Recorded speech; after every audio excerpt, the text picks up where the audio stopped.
सूर्य संस्कृति में मकर संक्रांति का पर्व ब्रह्मा विष्णु महेश गणेश आदि शक्ति और सूर्य की आराधना एवं उपासना का पावन व्रत है जो तन मन आत्मा को शक्ति प्रदान करता है।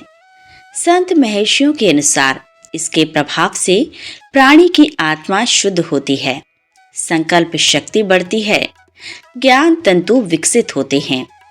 मकर संक्रांति इसी चेतना को विकसित करने वाला पर्व है। यह संपूर्ण भारतवर्ष में किसी न किसी रूप में आयोजित होता है। विष्णु धर्म सूत्र में कहा गया है कि पितरों की आत्मा की शांति के लिए स्वास्थ्य वर्धन तथा सर्व कल्याण के लिए तिल के 6 प्रयोग पुण्यदायक एवं फलदायक होते हैं। तिल जल से स्नान करना, तिल दान करना, तिल से बना भोजन, जल में तिल अर्पण, तिल से आहुति, तिल का उपटन लगाना। सूर्य के उत्तरायण होने के बाद से देवों की ब्रह्म मुहूर्त उपासना का पुण्य काल प्रारंभ हो जाता है। इस काल को ही परा अपरा विद्या की प्राप्ति का काल कहा जाता है। इसे साधना का सिद्धि काल भी कहा गया है।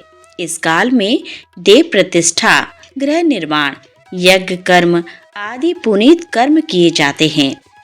मकर संक्रांति के एक दिन पूर्व से ही व्रत उपवास में रहकर योग्य पात्रों को दान देना चाहिए। रामायण काल से भारतीय संस्कृति में दैनिक सूर्य पूजा का प्रचलन चला आ रहा है। राम कथा में मर्यादा पुरुषोत्तम श्री राम द्वारा नित्य सूर्य पूजा का उल्लेख मिलता है।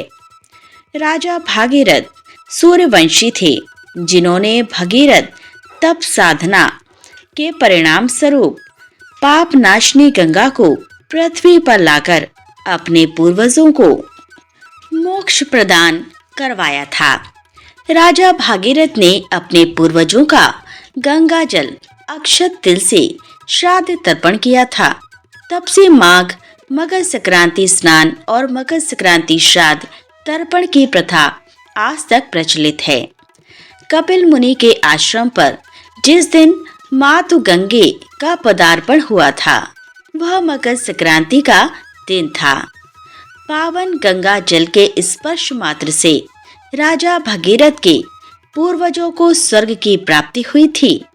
कपिल मुनि ने वरदान देते हुए कहा था, मातु गंगे त्रिकाल तक जन जन का पाप हरण करेंगे और भक्त जनों की 7 पीढ़ियों को मुक्ति एवं मोक्ष प्रदान करेंगे। गंगा जल का स्पर्श, पान, स्नान और दर्शन सभी पुण्यदायक फल प्रदान करेगा। महाभारत में पितामह भीष्म ने सूर्य के उत्तरायण होने पर ही स्वेच्छा से शरीर का परित्याग किया था।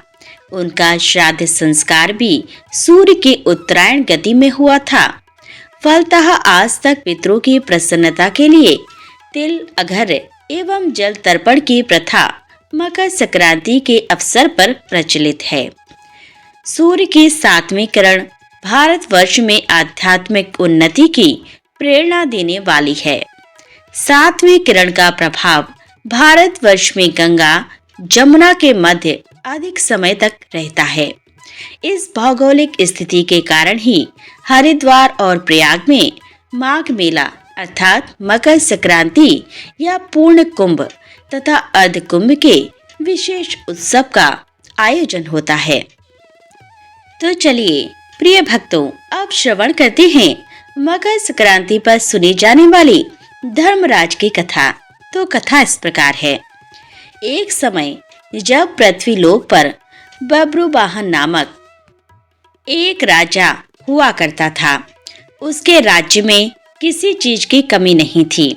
इसी राज्य में एक हरिदास नामक ब्राह्मण भी निवास करता था, जिसका विवाह गुणवती से हुआ था, जो कि बहुत ही धर्मवती एवं पतिव्रता महिला थी।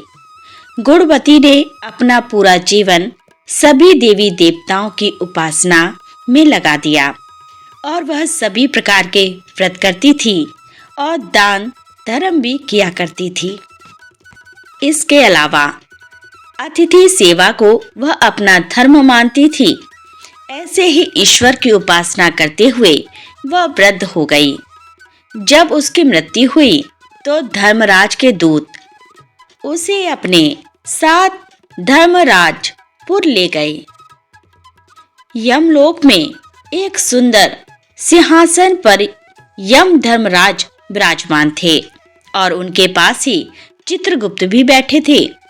चित्रगुप्त जब धर्मराज को प्राणियों का लेखा जोखा सुना रहे थे, तभी यमदूत गुणवती को लेकर पहुंचे।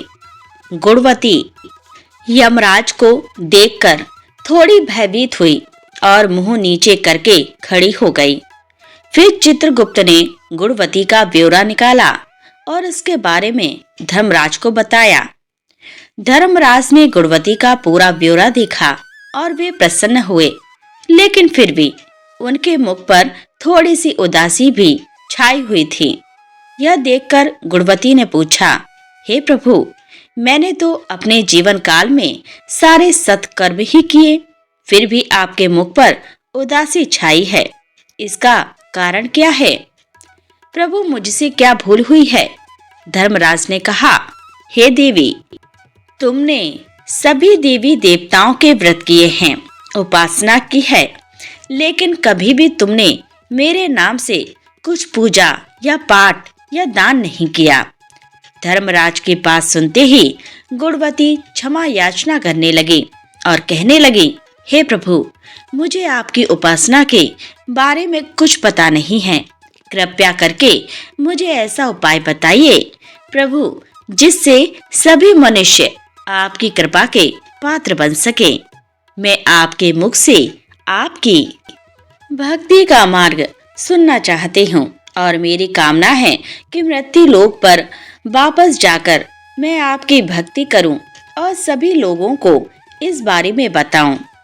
धर्मराज ने बताया, जिस दिन सूर्य देव उत्तरायण में प्रवेश करते हैं, यानी मकर संक्रांति के दिन मेरी पूजा शुरू करनी चाहिए और उस दिन से लेकर पूरे 1 साल तक मेरी पूजा करते हुए ये कथा सुननी चाहिए। साथ ही मेरी पूजा करने वाले व्यक्ति को धर्म के इन 10 नियमों का पालन अवश्य करना चाहिए। धीरज रखना यानी संतुष्ट रहना, अपने मन को वश में रखना और सभी को क्षमा करना, किसी प्रकार का दुष्कर्म नहीं करना, मानसिक और शारीरिक शुद्धि का ध्यान रखना, अपनी इंद्रियों को वश में रखना, बुरे विचारों को अपने मन में न लाना, पूजा पाठ और दान पुण्य करना, व्रत करना और व्रत की कहानी सुनना, सच बोलना और सभी से अच्छा व सच्चा व्यवहार करना, क्रोध ना करना।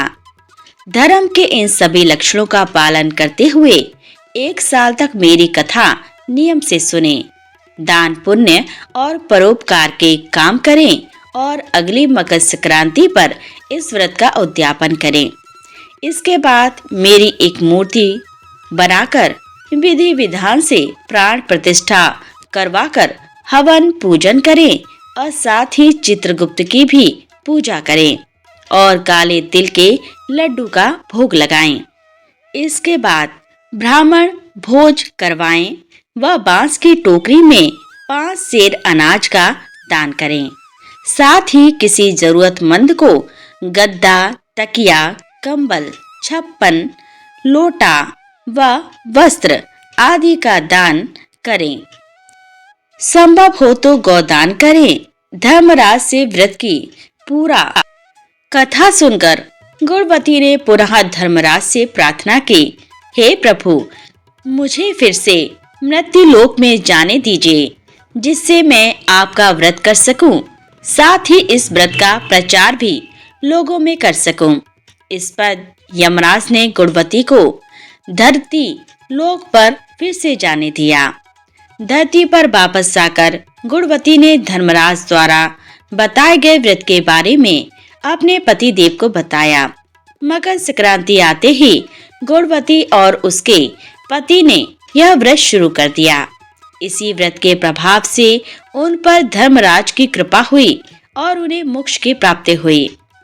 ज्योतिष और वास्तुशास्त्र के अनुसार मकर संक्रांति के दिन कुछ खास नियमों का पालन करना चाहिए। यदि इन नियमों की अनदेखी की जाए तो धन हानि, स्वास्थ्य समस्या या पारिवारिक अशांति हो सकती है। मकर संक्रांति हिंदू धर्म का एक प्रमुख पर्व है जो सूर्य के मकर राशि में प्रवेश पर मनाया जाता है। यह दिन उत्तरायण का प्रतीक है और सूर्य देव की उपासना, दान और खिचड़ी का विशेष महत्व है। ज्योतिष और वास्तुशास्त्र के अनुसार इस दिन कुछ खास नियमों का पालन करना चाहिए। यदि इन नियमों की अनदेखी की जाए तो धन हानि, स्वास्थ्य समस्या या पारिवारिक अशांति हो सकती है। शास्त्रों में मकर संक्रांति के दिन कुछ काम वर्जित माने गए हैं। आइए जानते हैं उन 5 महत्वपूर्ण कामों के बारे में जिन्हें इस दिन गलती से भी नहीं करना चाहिए। दक्षिण दिशा में यात्रा ना करें। मकर संक्रांति के दिन दक्षिण दिशा की यात्रा करना बहुत अशुभ माना जाता है। सूर्य उत्तरायण की ओर जा रहे होते हैं, इसीलिए दक्षिण दिशा में जाना सूर्य की ऊर्जा का विरोध करना है। इससे धन हानि, यात्रा में बाधा या दुर्घटना का खतरा बढ़ जाता है। अगर यात्रा बहुत जरूरी हो तो पहले सूर्य देव को जल अर्पित करें और ओम सूर्याय नमः मंत्र का जाप करें। वास्तु विशेषज्ञों के अनुसार इस दिन उत्तर या पूर्व दिशा में यात्रा करना शुभ होता है। तिल या काले तिल का दान ना करें। मकर संक्रांति पर तिल बहुत महत्वपूर्ण है, लेकिन काले तिल या काले तिल से बनी चीजें दान करने से बचें। काले तिल शनि से जुड़े होते हैं और इस दिन सूर्य का प्रभाव प्रधान होता है। काले तिल दान करने से सूर्य शनि में विरोध बढ़ता है, जिससे धन हानि और आर्थिक परेशानियां आ सकती हैं। इसके बजाय सफेद तिल, गुड़, चीनी या खिचड़ी का दान करें। यह दान सूर्य देव को प्रसन्न करता है और धन की बरकत लाता है। मांस, मदिरा और तामसिक भोजन से दूर रहें। मकर संक्रांति के दिन मांस, मदिरा, लहसुन, प्याज या कोई भी तामसिक भोजन बिल्कुल नहीं करना चाहिए। यह दिन सूर्य देव का है और सात्विकता का प्रतीक है। तामसिक भोजन करने से सूर्य की ऊर्जा कमजोर होती है, जिससे स्वास्थ्य में कमी, मानसिक तनाव और धन हानि हो सकती है। इस दिन सात्विक भोजन जैसे खिचड़ी, दाल, चावल, गुड़ और तिल की चीजें खाएं। इससे सूर्य देव प्रसन्न होते हैं और साल भर सुख समृद्धि बनी रहती है। झूठ, क्रोध और नकारात्मक बातें ना करें। मकर संक्रांति के दिन झूठ बोलना, क्रोध करना या किसी से नकारात्मक बातें करना बहुत अशुभ माना जाता है। सूर्य देव सत्य और प्रकाश के देवता हैं। इस दिन झूठ या क्रोध करने से सूर्य की कृपा कम होती है और जीवन में आर्थिक तथा पारिवारिक परेशानियां बढ़ सकती हैं। इस दिन सत्य बोलें, शांत रहें और सकारात्मक बातें करें। परिवार के साथ मिलकर सूर्य देव को जल अर्पित करें और ओम घृणी सूर्याय नमः मंत्र का जाप करें। इससे पूरे साल सूर्य की कृपा बनी रहती है। दान और पूजा के सही नियम। मकर संक्रांति पर दान बहुत पुण्यदायी है, लेकिन गलत तरीके से दान करने से धन हानि हो सकती है। काले कपड़े या काले तिल का दान ना करें। सफेद वस्त्र, गुड़, चीनी, तिल की लड्डू या खिचड़ी का दान करें। सूर्य देव को अर्घ्य देते समय लाल चंदन, लाल फूल और गुड़ का उपयोग करें। पूजा करते समय सूर्य मंत्र का जाप करें। इन नियमों का पालन करने से धन हानि नहीं होती, बल्कि बरकत बढ़ती है। मकर संक्रांति के दिन सही नियमों का पालन करने से सूर्य देव प्रसन्न होते हैं और जीवन में सुख समृद्धि आती है। इन 5 बातों से बचें तो धन हानि और परेशानियां दूर रहेंगी। इस दिन सूर्य को जल अर्पित करें और सात्विक जीवन अपनाएं। मकर संक्रांति के दिन क्या करना चाहिए क्या नहीं। यदि मकर संक्रांति के दिन आपके घर कोई साधु संत, वृद्ध या जरूरतमंद व्यक्ति आए तो उनके साथ बिल्कुल दुर्व्यवहार ना करें। अपनी दहलीज से उन्हें खाली हाथ ना लौटाएं। आप सामर्थ्य के अनुसार उन्हें खाने की सामग्री या कुछ धन दे सकते हैं।